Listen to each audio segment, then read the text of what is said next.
Hi, I'm Craig with ApplianceVideo.com. Today, we'll be taking a look at the control assembly on this Appliance top-load washing machine.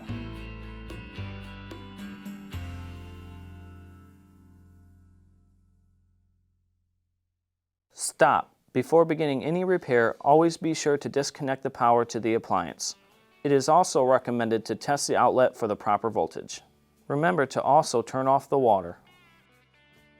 The main reasons why you'd be replacing your control assembly, also known as your user interface, would be if there could be some type of cosmetic damage, like a crack going across the screen, or it may not power up, or some of the buttons may not work.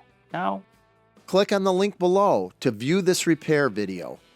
ApplianceVideo.com guides you step by step, giving you the confidence to avoid recalls and callbacks, also saving time on repairs. Whether you're up against an uncommon repair or the latest appliance on the market, our videos have been created with you in mind.